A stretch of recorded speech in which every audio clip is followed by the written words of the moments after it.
केले नवरपरी केले कपिलधारी परम रहस्य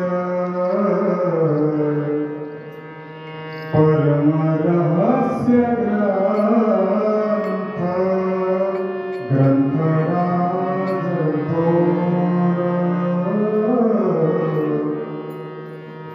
शिवयोग विचार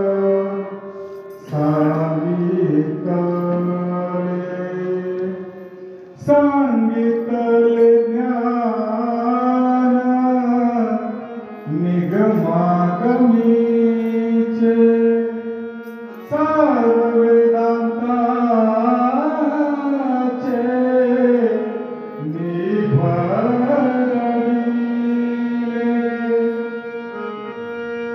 बसवलिंग माने ब्रह्मदेव ते केले सगुण शब्द बाळे ते केले सगुण शब्द बाळे परमरस्य ग्रंथराज थोर शिवयोग विचार सांगितला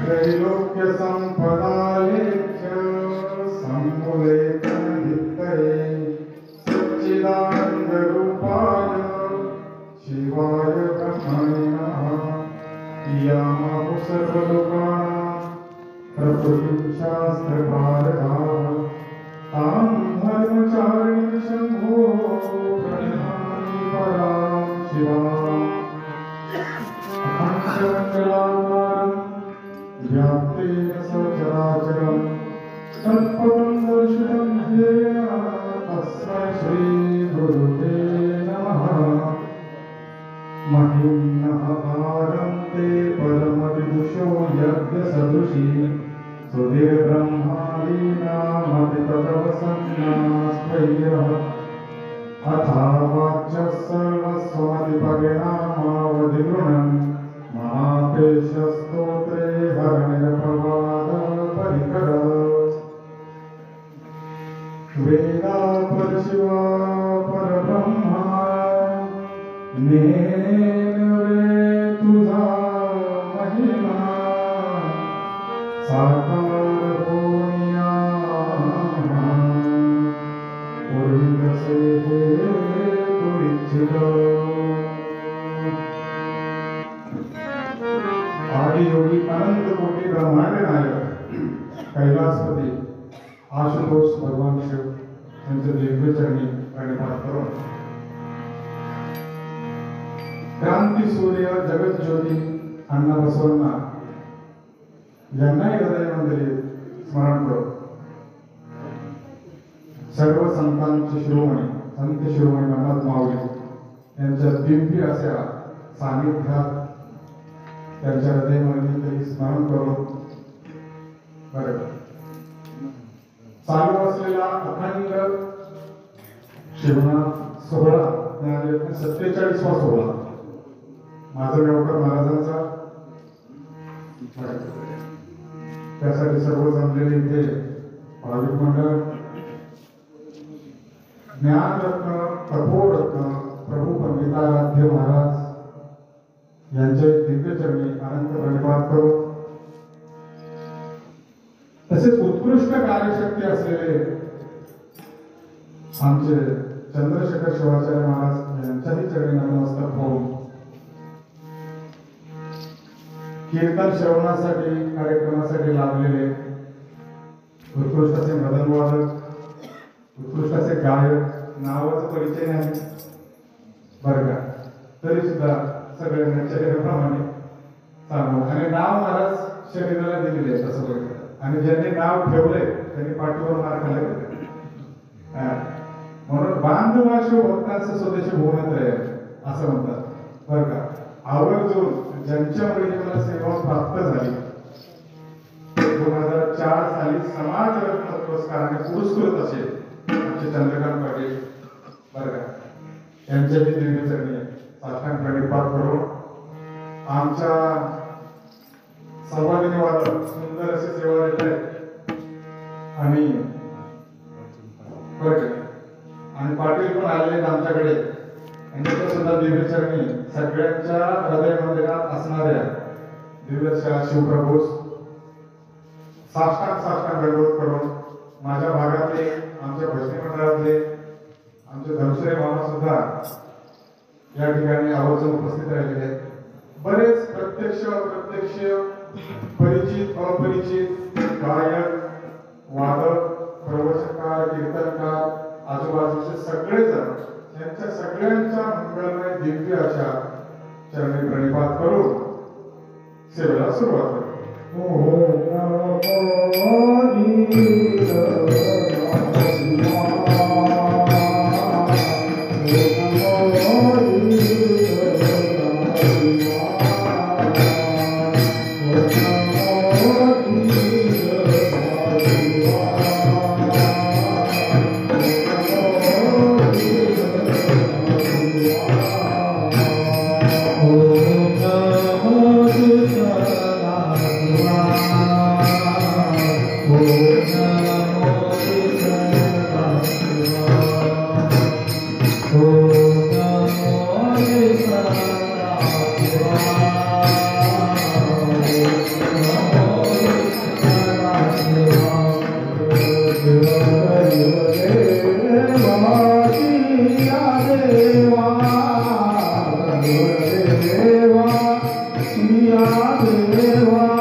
सर्वांना प्रणिपात करून एक महत्वाची गोष्ट राहून गेली.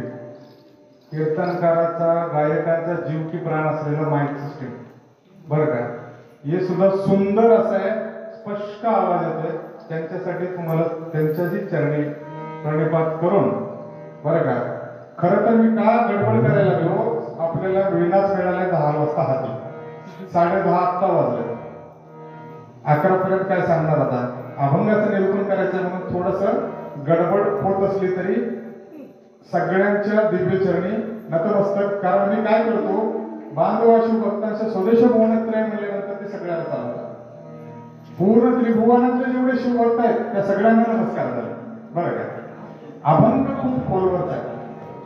अभंगाचं निरूपण करत असताना संत शिरोमणी मन्मथ माऊलीच्या साठी बसवलिंगाने रचलेला हा अभंग पवित्र अशा तीर्थक्षेत्री कपिलाधार क्षेत्री मन्मथ माऊलीचं वर्णन करणारे उत्कृष्ट असा अभंग या ठिकाणी आपण निरूपणासाठी निवडलेला आहे. विषय मोठा आहे आणि चिंतन करायला आपल्याला वेळ कमी असल्यामुळं धावत्या वेगात येतोय.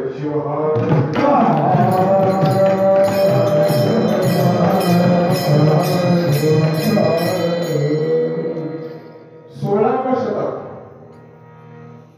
सरळ आता अण्णा बसवण्यापासून 12व्या शतकापासून येत नाही, 16व्या शतकापासून सुरुवात करतोय. 16वं शतक महम्मद मौलींचं. महाराष्ट्रामध्ये मुस्लिमांच्या 4 शाहा आले होते आणि हे महाराष्ट्र सोडून दक्षिणाचा काही भाग, दोन्ही ठिकाणी मुस्लिमांच्या आधिपत्यामध्ये गेलेलं क्षेत्र. त्यावेळेच्या अवस्था सांगेल 16व्या शतकाची आधिपत्याखाली गेल्यानंतर हिंदूंची वाताहत सुरू झाली, अनाचार वाढला, उन्मत्तता वाढलं, मंदिरे उद्ध्वस्त झाली, शिल्पांची अनेक काने डोळे घणाघाताने तोडण्यात आले. बरं का, स्त्रियांचं शीलसत्व हरण करण्यात आलं, स्त्रिया भ्रष्ट केल्या नाही, असा हाहाकार माजला होता 16व्या शतकामध्ये. सुरुवातीला कोणताही समर्थ धर्मरक्षणासाठी त्यावेळी उभा राहिला होता, अशी स्थिती निर्माण झाली होती. बरं का, अशा परिस्थितीमध्ये असताना वारकरी संप्रदायाचे एकनाथ महाराजांनी ज्ञानेश्वरी पुरस्कृत करून भागवत, बरं का, रामायण अनेक ग्रंथ रचून काय केलं त्यांनी, वारकऱ्यांचं निष्प्राण झालेलं देव परत पुनर्संजीवित केलं. सगळ्या ठिकाणी वारकरी संप्रदायाचा घोष उलवला, दिंड्या येऊ लागल्या, पंढरपुरामध्ये सगळं चालू होतं. बरं का, हे सगळं चालू असताना 16व्या शतकामध्ये आपला शैव, आपला धर्म सगळे आपले परिवर्तित झाले. स्वधर्म सोडून दुसरीकडे चालायला लागले, परधर्मीगत झाले. त्यावेळेची स्थिती अशी होती. मग त्या काळामध्ये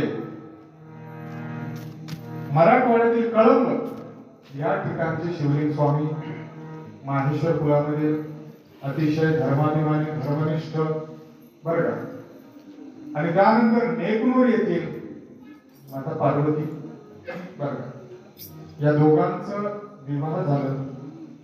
विवाहानंतर काही दिवस कळंबला राहिल्यानंतर ते नेकनूर येथे राहायला लागले. दोघे दाम्पत्य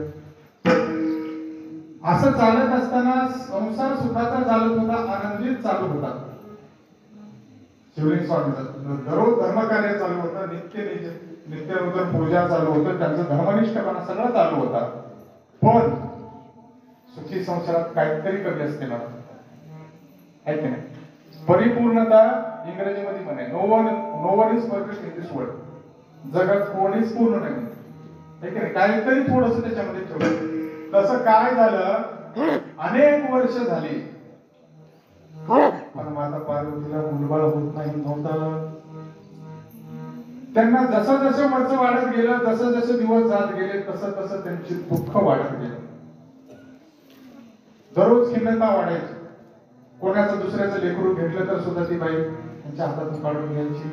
बायांचं दुःख बायांना माहित नाही. खूप अवघड वाटायचं. ती घरात पार्वती माता नेहमी रडायची घरी. देवाला म्हणायची, काय देव तू माझ्याकडे असं का करायला, काय मी एवढं पाप केलं की तू मला असं संतान दिलं नाही.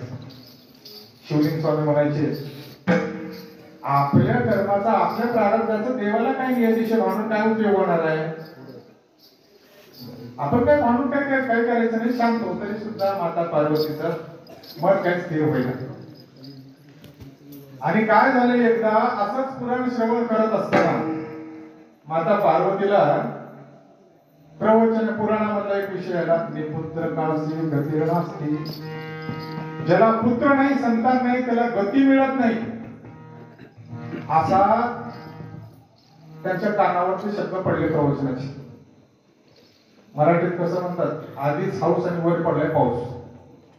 अगोदरच दुःख, अजून त्याच्यामध्ये अति दुःख झालं. आता माता पार्वती अति दुःख झालं. आता काय करावं काय नाही याच्यामध्ये काय लागलं, कोणीतरी सांगितलं. कटीदार रंगक्षेत्र, तिथे विनोददार बाबा राहतात, प्रवचन चिंतन सत्संग करत जा. कोणाचं तरी ऐकून माता पार्वती 1 योजन तिथून निनगुरून दररोज चालत यायचे कपिलदासच्या इथे. दररोज 1 योजन. आणि आपणाला कीर्तनाला इथलं झोपलेलं उठून इथं यायला आपल्याला त्रास व्हायला. शिवहार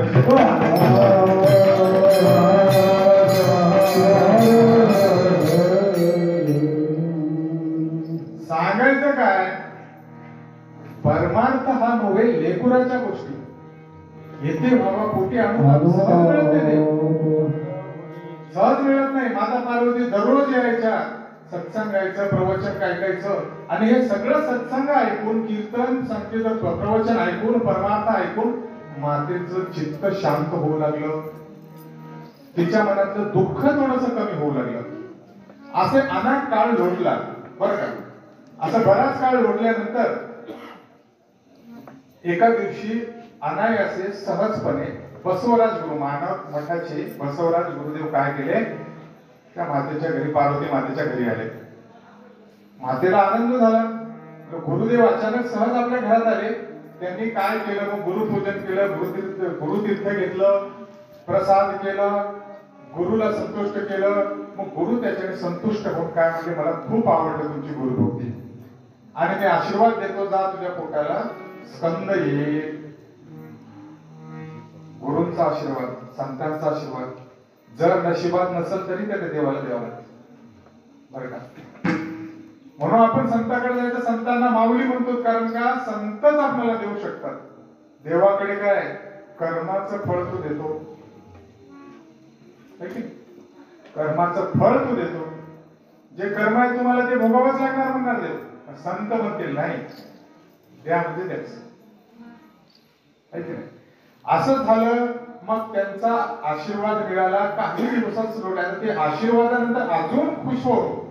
पार्वती माता दररोज अजून शिवभक्ती, अजून पूजन, इष्टलिंग, आता घंटाभर पूजन. म्हणजे शिवभक्ती अजून रूढ होत गेली. त्या काळामध्ये माता पार्वती गर्भवती झाली. गर्भवती झाल्यानंतर जसा जसा गर्भ वाढत चालला बरं का, तसं तसं त्यांची शिवभक्ती वाढत झाली. अजून त्यांना शिवभक्ती वाढायला लागली. आत्ताच्या ज्या बायका असतील त्यांना डोहाळे काय, हे खावं ते खावं, आता पुढे चालून काहीतरी हे आयफोन मोबाईल घ्यावं, काहीतरी मोबाईल, दुसरा मोबाईल घ्यावं, असे डोहाळे येतील महाराज बरं काय. त्या काळात नव्हते. असे डोहाळे यायचे. पण माता पार्वतीला कसे डोहाळे यायचे, कधी वाटावं एकांत बसून ध्यानमग्न व्हावं, कधी वाटावं कीर्तनामध्ये जाऊन आनंदाने अभंगामध्ये मग्न होऊन जावं, कधी वाटावं भजन करा. असे वेगवेगळ्या त्यांच्या इच्छा डोहाळे त्यांना लागायला लागले. हे सगळं शिवलिंग स्वामी जेव्हा बघितले त्यांना कळालं की गर्भात जो बाळ हे संतान आहे हे असामान्य आहे, हे काही सामान्य नाही. ते कळतं ते अगोदरच बरं का. असं सर्व चालू असताना अखेर तो दिवस आला. शके 1482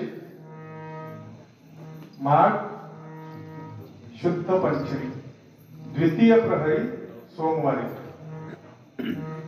मनमथ माऊलींचा जन्म झाला. संत शिरोमणी मनमथ स्वामी महाराज. वेळ कमी असल्यामुळे मी लवकर जन्माला आलो बरं का मनमथ माऊलींच्या धावत्या वेगात. आणि असं चालू होत असताना लहानपणीच्या माताच्या मनमथ माऊलींच्या लीला कशा होत्या, मातेनं जर पूजा करत असताना त्रिपुण लावली तर यांनी पूर्ण भाळ भरून घ्यायचं. 7-8 रुद्राक्षाच्या माळ घालून घ्यायचे. असे दोघेही शिवलिंग स्वामी पार्वती माता लहानपणाच्या त्या खेळामध्ये लीळामध्ये सगळे मग्न होते. 16वं शतक सांगतोय, ज्यावेळी पूर्ण असं झालंय मनमथ माऊलींचा अवतार झाला तेव्हापासून काय झालं ते सांगतोय तुम्हाला बरं का. आणि असं होत होत मनमथ माऊलींचं वय झालं 8 वर्ष बरं का. आणि मनमथ माऊलींचं पाळण्यात ठेवलेलं नाव शिवराज बरं का. आता अनेकांचे नाव शिवराज राहतात महाराज, आमचंही नाव पाळण्यामध्ये ठेवलेलं शिवराज आहे. पण मनमथ कोण होतो, जो मनाचं मंथन करून सर्व रिपुंना जिंकतो तो मनमथ होतो. आणि ते फक्त संत शिरोमणी मन्मथ माऊली होते. शिवहर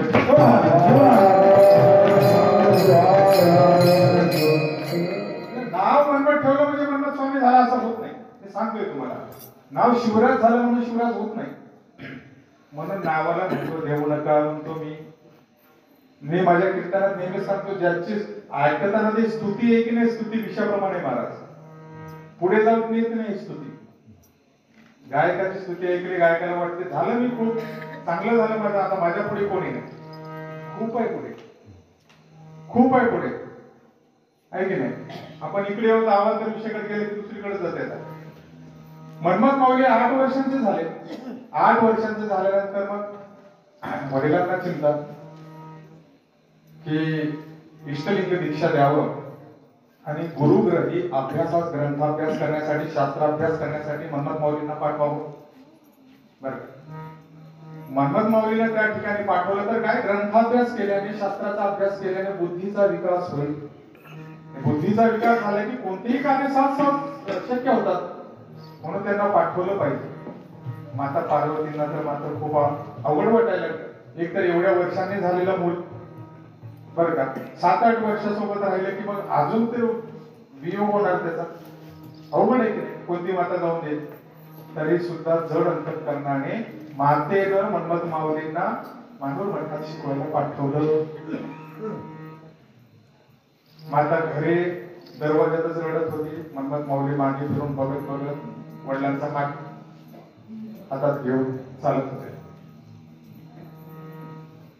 आपला कितीही प्रेम असला तरी त्या वयामध्ये त्यांना आपल्या लेकरांना इष्टलिंग दीक्षा म्हणा, धर्माचा अभ्यास म्हणा, ग्रंथाचा अभ्यास म्हणा, शास्त्राचा परिचय, संस्कृतीचा परिचय आपण दिलं पाहिजे. आपण काय करतो, आपला मुलाला आपला अतिलाड होऊन गेलाय. आता संस्कृती कुठे गेली की शास्त्र कुठे गेली की जाऊ घेऊ द्या, मोबाईल घेऊ द्या, काय करायचं करू द्या. आपण स्वेच्छेने वागू देऊया तर कसा मन्मथ जन्मणार. त्याग व्हावं लागतं की नाही.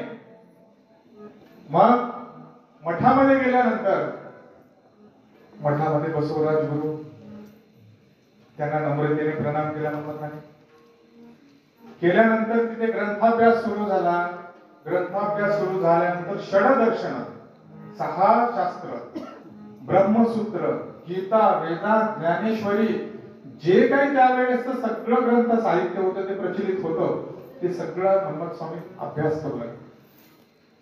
आणि हे अभ्यास 1-2 वर्ष नाही, जवळपास 12 वर्ष चालू होतं. आज कीर्तनकार पाहा म्हणलं तर महाराज एक शिवपट प्राप्त झालं आणि परत थोडं समजलं की झालं कार्यक्रम नाही. त्याला प्रदीर्घ असा अभ्यास असावा लागतो. बरं का, माझं म्हणणं नाही की होऊ नये कीर्तनकार होऊ नये. मी तर म्हणतो कीर्तनकार जास्त वाढलं पाहिजे, संप्रदाय वाढलं पाहिजे, पण अभ्यासच करून आलं पाहिजे.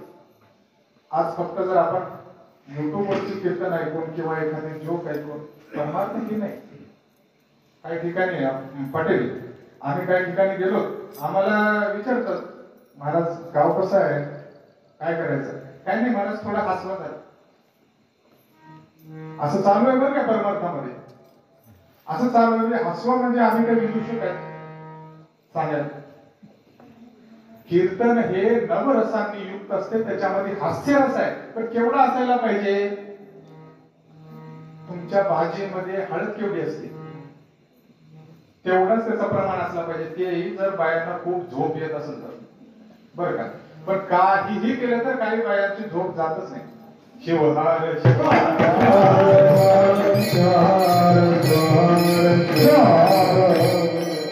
मन्मथ माऊली जवळपास 12 वर्ष मानोर मठामध्ये अध्ययन केल्यानंतर बरं का, त्या मानोर मठाचे मूळ पुरुष नागेश महाराज, त्यांच्याविषयी अत्यंत निस्सीम दृढ भक्ती त्यांची. कुठेही गेले त्यांचे मूळ पुरुषांचं ज्याचं नाव आहे त्याच्याविषयीच आत्मीयता, त्यांची भक्ती खूप वाढते. मन्मथ माऊलीला वाटायचं की मला नागेशांचं दर्शन व्हावं, कारण ते मूळ पुरुष नागेश जे होते तिने ब्रह्मराक्षसांना युद्ध करत हरवलं होतं. ब्रह्मराक्षस होते त्या ठिकाणी हरवलं. त्यांना हरवून तिथं मठ स्थापन केले होते. त्यांची ख्याती, त्यांचे चमत्कार भरपूर आहे. आपलं दुर्दैव असं आहे की आपण साहित्यामध्ये पडलो नाहीत, आपल्याला साहित्य मिळालं. काशीनाथ सुपेकर नावाचे अभंगकार होऊन गेले. त्यांनी मानूर मठाच्या प्रत्येक सिंहासनावर बसलेले गुरूंच लिहून ठेवलेले आहे अभंगाद्वारे. पंचाचार्याचं लिहून ठेवले, मानूर मठाचं लिहून ठेवले, सगळं काही लिहिले. पण आपण अभ्यास केला तर होईल. आता कीर्तनामध्ये आपला अर्धा तास चालला गायनामध्ये, बरं का, अर्धा तास चालला विनोदामध्ये. सांगितलं 5 मिनिट काय आपला अभंग बोललं की झालं, असं नाही. अभंग जो तयार केला तर अभंगाचा गाभा समजला पाहिजे, अभंगाचा अर्थ समजला पाहिजे. अजून अभंगाला सुरुवातच झाली नाही आपल्याला. शिवहार शिवहार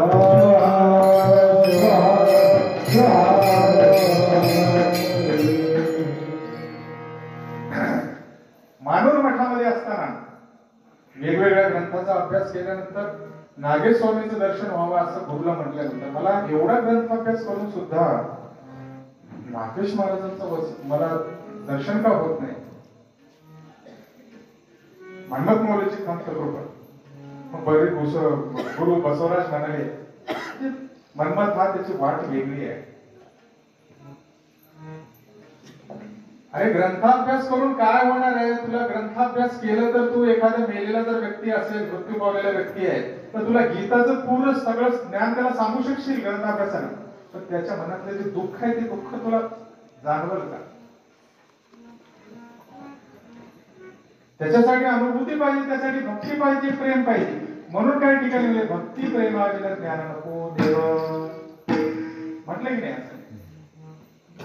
मग तुला असं जर नागेशांचं दर्शन पाहिजे तर तुझ्याविषयी भक्ती पाहिजे, त्यांच्याविषयी, बरं का. आणि ते भक्ती भावाशिवाय मिळत नाही. भावाविन ज्ञान योग याग ज्ञान, भावाविन ज्ञान योग याग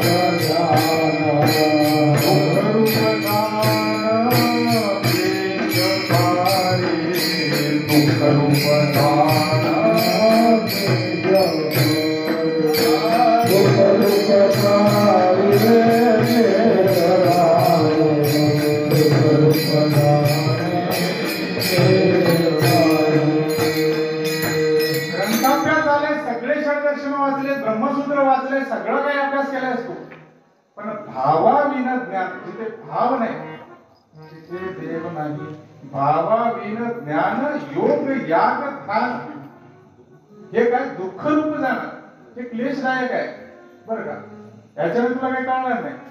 मग त्यावेळी त्यांनी भक्तीच्या मार्गाला लागले आणि अनुभूती प्राप्त करून घेतल्यानंतर त्यांना बसव गुरु जे आहेत त्यांचे बसवराज गुरु, त्यांच्यातच नागेश महाराज दिसायला लागले. शिवहार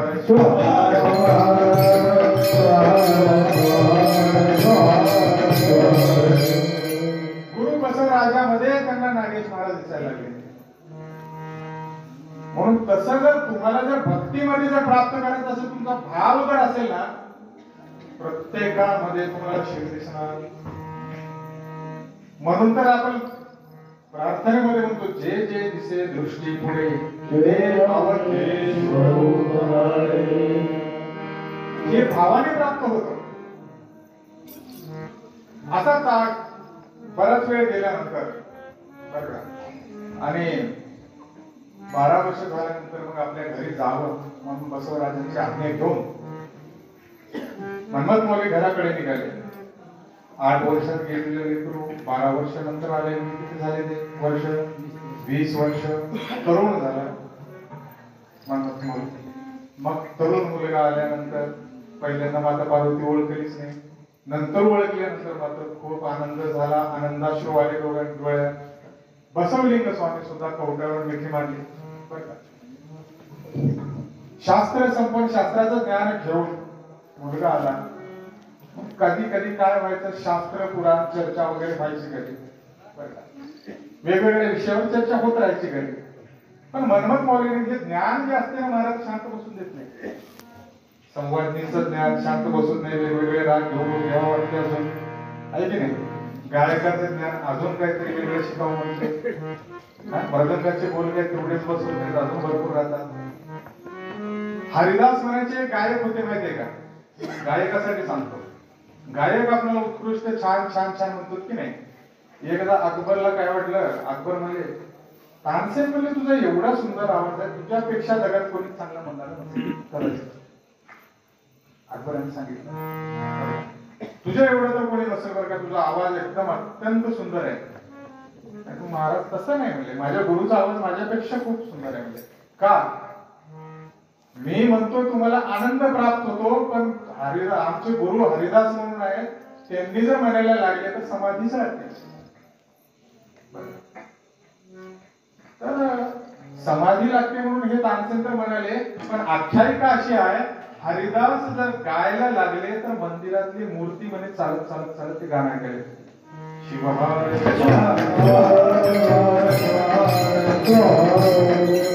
त्यापर्यंत आपण गेलेलो नाही, म्हणून आपल्याला अभिमानाचा नसावा, शिकत राहावं, नेहमी शिकत राहावं.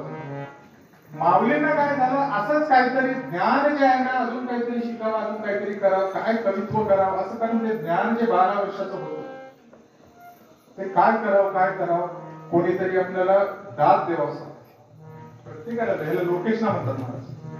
आपण जर काही केलं, काय म्हणलं, कोणीतरी दाद द्यावं, आपल्याला चांगलं म्हणावं, तसं आपण काहीतरी कवित्व करावं, कोणीतरी दाद द्यावं, काहीतरी लेखन करावं, आपल्याला कोणीतरी दाद द्यावं, अशी त्यांची प्रवृत्ती निर्माण झाली.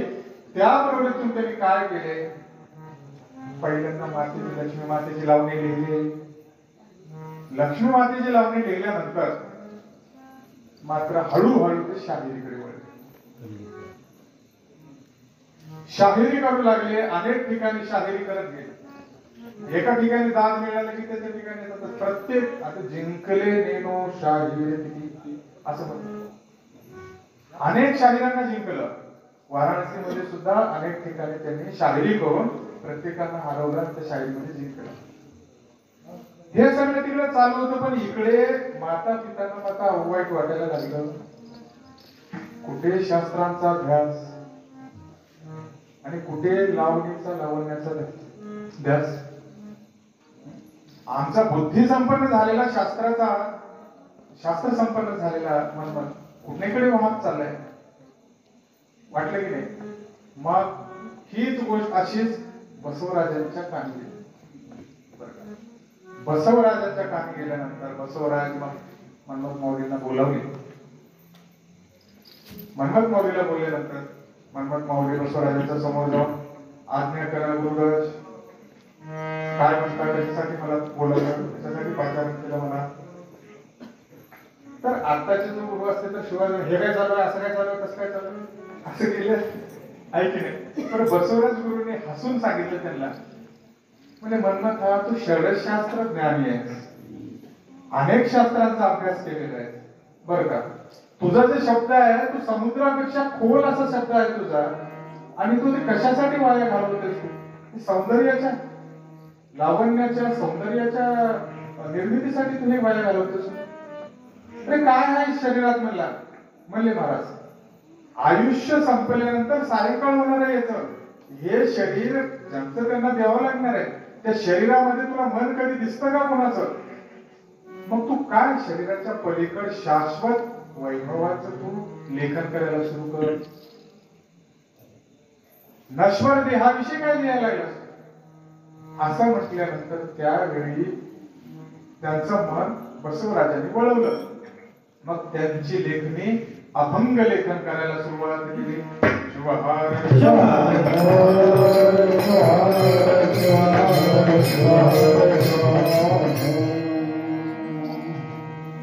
परिस्थिती त्यावेळेची तुम्हाला सांगितलं, सगळीकडे वारकरी संप्रदाय होता. वारकरी संप्रदायाने वारकरी संप्रदायाचं करायला काही हरकत नाही, दत्त संप्रदायाने करायला काही हरकत नाही. पण मन्मथ माऊली म्हणले, तुझा बाप सोडून दुसऱ्या बापाचं नाव का तू दाखवायला लागलास, ज्या कुळात तू जन्मलास.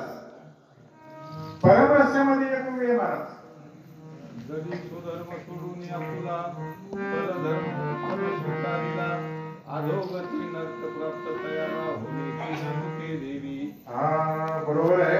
अजून एक आहे, वीरशैव वीरशैवाचे मुख्य तत्व शिवा वाचून आणि दैवत न मानी श्रेष्ठ तूत एक शिव सर्व करता. माऊलीने म्हटले. ठीक आहे. हे वीरशैवाचं मुख्य आहे. वीरशैव म्हणजे काय? वी शब्दोन नजते विद्या जीव शिवैक्य बोधिनी तस्यारमंते ये शैवा वीरशैव स उच्यते. वीर म्हणजे योद्धा करणे जाण्यासाठी वीर नाही, विद्येमध्ये रममान असणार. कुठं? जीवाच्या शिवाच्या. शिव फक्त जीव, शिव उपासना टाकून या जाना न करी अज्ञे. आवडीचा आपण काय शिवभक्ताचे हे कार्य आहे. सोडून शिवाते भजे इतराते तेने होय माते बोलावी. माऊलीची भाषा परपड. असं बोलत बोलत त्यांनी अनेक ठिकाणी तिथे आपलं प्रवचन कीर्तन करू लागले. सगळ्या ठिकाणी जाऊन मग जे परधर्मात गेले. काय म्हणजे श्रीकृष्णाने सुद्धा भगवद्गीतेत सांगितलंय की स्वधर्माचं जाण ठेव. स्वधर्म सांगितलंय भगवद्गीतेमध्ये. अर्जुनाला विषाद झाला म्हणजे आमच्याच लोकांना आम्ही कशाला मारू देवा, हे सगळे माझेच लोक आहेत, ह्याच्यातून मला कोणतं पुण्य भेटणार आहे. अरे म्हणजे तू तुझं कर्म कर, तू मारणं गेलास ते मरणार नाहीत का? आणि तू प्रयत्न केला होतास की नाही? तू 5च गाव पाहिजेत म्हणून तू बोलला होतास. काय सांगितलं तिथं दुर्योधनाने? सुईच्या टोकावर बसेल एवढी जागा सुद्धा देणार नाही. अजून काय पाहिजे तुला? एक क्षत्रियाचा धर्म आहे, तुझा धर्म आहे तुझं युद्ध करायचं धर्मरक्षणासाठी. सांगितलं की नाही? असं सांगितल्यामुळं स्वधर्माचे लोक आपल्या धर्मात लोकांचे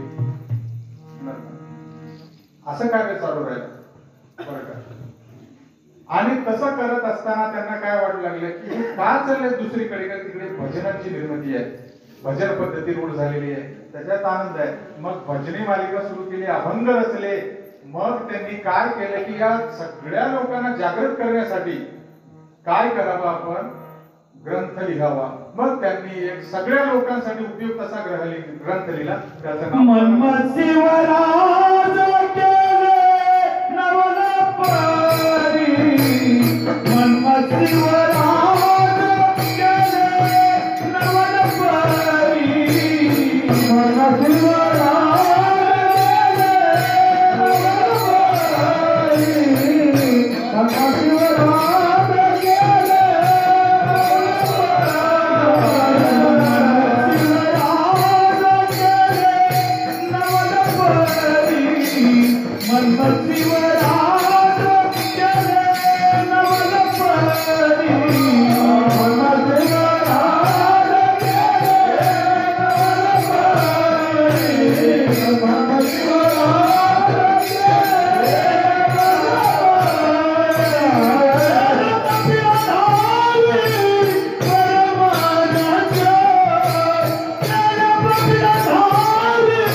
शब्दामध्येच तुम्ही जर विचार करून बघितला परम याचा अर्थ काय होते?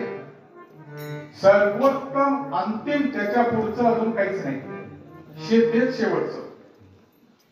त्याला सर्वोत्तमाला परम म्हणतात. आणि परम असलेलं रहस्य त्यांनी काय केलं? परम रहस्य ग्रंथामध्ये केलं, बरं का? आणि काय झालं माहितीये का? हे नवल कसं केलं बघ तुम्हाला सांगतो. परम रहस्यातलं एक नवल मला सापडलं महाराज पहिल्याच अध्यायामध्ये.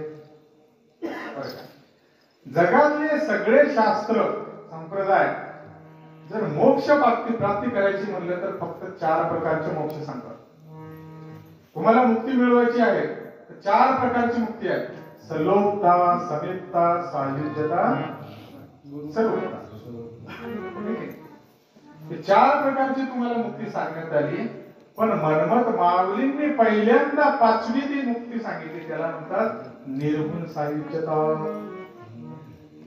बरं का? हे एक नवल आहे अभ्यासकासाठी.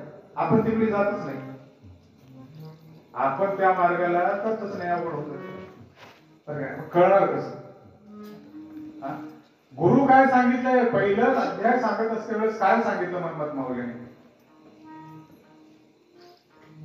तुझं रूप ना रेखा ना नाम आम्ही भक्ती धरुणी ठेविले नाम. एरवी वेद शास्त्रासी अगम्य काय म्हटलं?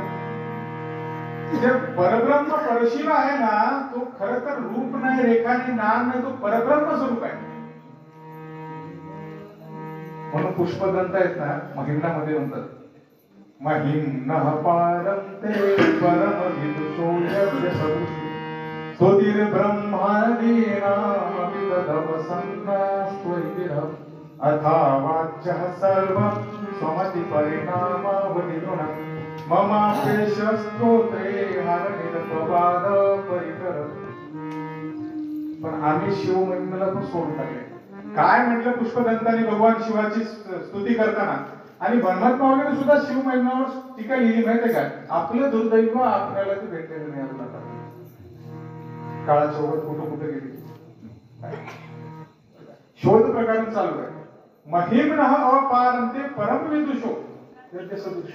म्हणजे भगवान शिवाचं महिमा जर गायन करायचं असेल, तुम्हाला महिमा गायची भगवान शिवाची, हो, तर तुम्ही गाण्यासाठी तुम्हाला माहित तर पाहिजे की त्याची महिमा केवढी आहे. पाटलांचं जर मी वर्णन करा म्हणलं तर पाटलांचं मला माहिती पाहिजे की नाही, आहे की नाही? त्यांना किती शेती आहे, किती प्रॉपर्टी आहे, काय आहे. तसं त्या भगवान शिवाचं वर्णन करण्यासाठी त्याच्याविषयी माहिती पाहिजे. ते ब्रह्मदेव विष्णुदेवाला कळलं नाही. महाशिवरात्रीची कथा तुम्हाला माहिती आहे. हजारो वर्ष, लाखो करोडो वर्ष मनाच्या वेगाने खाली आणि वर बघितलं तर त्या शिवलिंगाचा आधी आणि अंत कळाला नाही. पुष्पदंत तेच म्हणे मोठ्या मोठ्या लोकांना महिमा कळत नाही. म्हणजे आपण जर म्हटलं आकाश केवढा मोठा आहे, बरं का, कोणी सांगू शकते का आकाश केवढा मोठा आहे? आपण म्हणते अनंत आहे. अनंत अनंत म्हणलं तरी त्याची व्याप्ती कळाली का महाराज? अनंत म्हणजे नेमकं केवढं? आपल्याला आपल्या डोक्यावरची केस मोजता येत नाही. तारे आणि आकाश कसे बोलणार, हे की नाही? त्या भगवान शिवाची महिमा कशी गाणार? म्हणून सगळे एका ठिकाणी शिवनाथ तेरी महिमा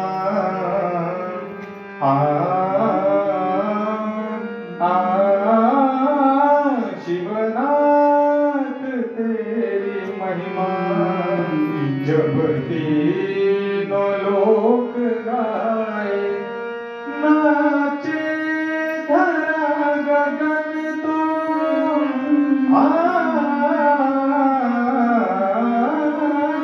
नाचे धरा गगन तो झूमे दसों दिशाएं शिवनाथ तेरी महिमा जब तीनों लोक गाए. या भगवान शिवाची स्तुती करण्यासाठी ब्रह्मदेवाला कळत नाही, विष्णू देवाला कळत नाही, तरी सुद्धा देवा तुझी करतात की नाही स्तुती ते. आता गरुड जर पूर्ण आकाशात उंच झेप घेत असेल तर काय चिमणीनं तेवढं उंच झेप घेता येते म्हणून का उडूच नाही का? आहे की नाही? जसं त्यांना सुद्धा पूर्ण माहित नसताना ते तुझी स्तुती करतात ना, तर त्यांचं जसं बरोबरच आहे, तसं मी सुद्धा जर माझ्या अल्पमतीने तुझी स्तुती करतो तर काय चुकीचं आहे? तेव्हा मी तुझी स्तुती करतो. आहे की नाही? असं सांगितलेलं आहे. म्हणून भगवान शिवाची स्तुती करणं सहज नाही. आणि सोडून शिवाते भजे इतराते त्याने होय माझे बोलणे. मनमथ माऊलींचं हे वाक्य चालू आहे. पण शिवाचं महत्व त्यांनी सांगायला सुरुवात केलं. ते निर्गुण परब्रह्म आहे. तुझं रूप ना रेखाना नाम सांगतो मी तुम्हाला. यतो वाचा निवर्तन्ते मनसा अप्राप्य समये श्रुती आहे. जिथे वाचा संपते, जिथे मनाचा वेग सुद्धा संपतो, जिथे काही कल्पना शक्ती काम करू शकत नाही, ते निर्गुण परब्रह्म रूप आहे. आणि तेच गुरु आहे. आणि गुरुत्वाचे शिवत्वाचे गुरु असं म्हणतात. हे पहिल्या अध्यायामध्ये आहे. तुम्हाला एका ओळीतच सांगावं म्हणलं तर रात्र निघून जाते. शिव हर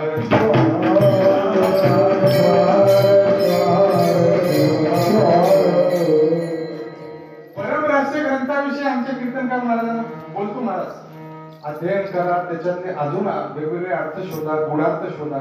परमरहस्य काय वाटतं सगळ्यांना? मी पारायण खूप केलं महाराज, 25 वर्ष, मला पाठ आहे म्हणतात. परमरहस्य त्याला शब्दज्ञान म्हणतात. शब्दज्ञानाने काय होते माहितीये का? नुसतं शब्द कळतात, त्याच्यातला भावच कळत नाही, त्याच्यातला गुणार्थ कळत नाही. त्याला काय अर्थ आहे का? राष्ट्रसंत 104 वर्ष झाल्यानंतर सुद्धा जेव्हा म्हणतात की परम रहस्य कळण्यासाठी मला अजून एक वेळा जन्म घ्यावा लागेल, तेव्हा आपलं कुठं आहे? काय आहे? थोड्याशा गोष्टीने अभिमान वाढत चाललाय महाराज. ग्रंथाच्या अभ्यासाकडे कोणाचं लक्ष नाही, साहित्याकडे कोणाकडे लक्ष नाही. मनमथ माऊलींनी 14 ग्रंथ लिहिले. यादी आहे माझ्याकडे. आपल्याला 5 ग्रंथाच्या नावापेक्षा दुसरं नाव माहित नाही.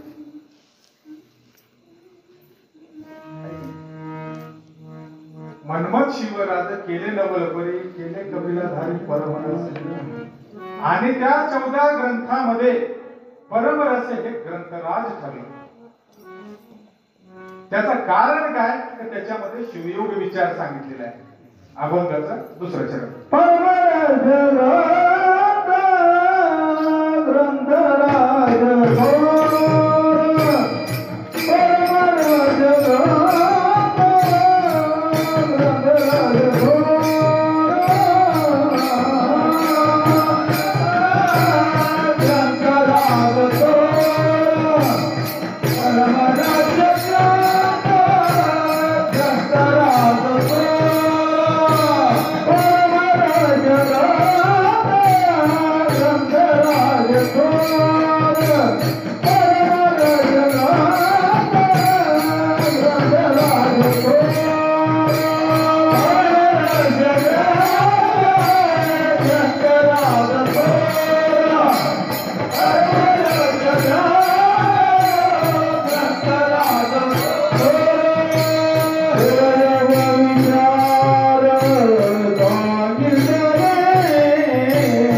महत्वाचे विचार त्याच्यामध्ये सांगितले. शिवाला कसं भेटता येते, शिवामध्ये कसं विलीन होता येते, निर्गुण सायुज्य कसता कशी प्राप्त करता येते. शिवभक्तासाठी वीरशैव धर्मासाठी जे जे काय सकाळी उठल्यापासून संध्याकाळपर्यंत सगळंच काही त्याच्यामध्ये सांगितलं. म्हणून त्याला परम रहस्य म्हटलेलं आहे ग्रंथ. आणि ते ग्रंथराज थोडं झाले बरं का. एवढं सगळं शिवाचं महत्व तिथे सांगितलंय, शिवनामाचं महत्व सांगितलंय, वीरशैव धर्माचं महत्व सांगितलंय बरं का. तर या भगवंताचं एवढं वर्णन केल्यानंतर आपल्याला काय हरकत आहे थोडस भजन करायला. शंकर